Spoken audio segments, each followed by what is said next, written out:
क्या गार्डनों में होना, पंडाल को छोड़कर एक जो भक्ति भाव वाला जो स्थल है जहाँ माता रानी बैठती हैं, विराजमान होती है, वो स्थल छोड़ के गार्डनों में और ऐसी जगहों पे होना, ये सही है? बिल्कुल। एक 9 दिन की जो भक्ति भाव का मन होता है, उसी को लेकर इस प्रकार की ये सारी चीज़ें इस देश में इनका शुभारंभ हुआ। हाँ।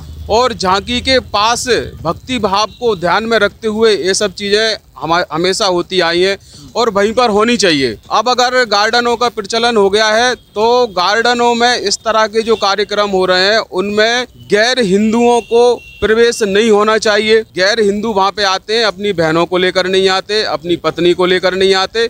हिंदू समाज की बेटियों के साथ वो गरबा करते हैं और वहाँ से इस देश में लव जिहाद की शुरुआत होती है।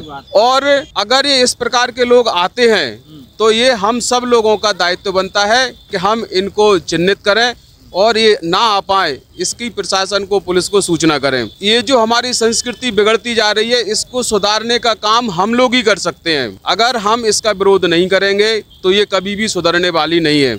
अगर गरबे में मेरी बहन जाती है अकेली तो उसका जिम्मेदार मैं हूँ, अगर मेरी पत्नी जाती है तो उसका जिम्मेदार मैं हूँ।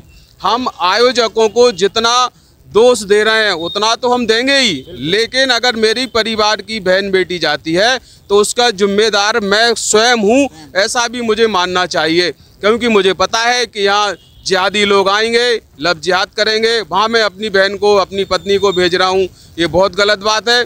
इस प्रकार के आयोजन बंद होना चाहिए। फैमिली वाले आयोजन, पूरा परिवार जिसमें उपस्थित हो जाए, वही एक धर्म के अनुसार हो सकता है। अगर आपका परिवार उसमें सम्मिलित नहीं हो सकता, आप सिर्फ अकेले सम्मिलित हो रहे हैं, ऐसा कोई आयोजन है, उस आयोजन के अंदर बहुत सारी भ्रांतियां हैं।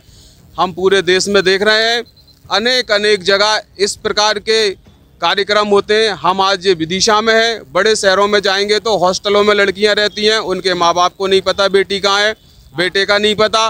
विदिशा में तो पता है कि उसके माँ बाप को उसकी बेटी किस गरबे में जा रही है, तो हम रोक सकते हैं। लेकिन बड़े शहरों में रोकने का कोई ऐसा माध्यम नहीं है जिससे किसी लड़की को रोका जा सके।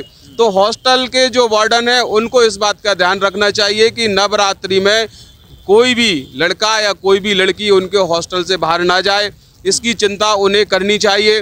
प्रशासन को भी इन हॉस्टल्सों का ध्यान रखना चाहिए कि इनके बच्चे कहाँ हैं, और नवरात्रि में सारे होटलों की चेकिंग होनी चाहिए। अगर कोई संदिग्ध हालत में इस प्रकार के लोग वहाँ पाए जाते हैं तो उन पे कठोर से कठोर कार्रवाई होनी चाहिए।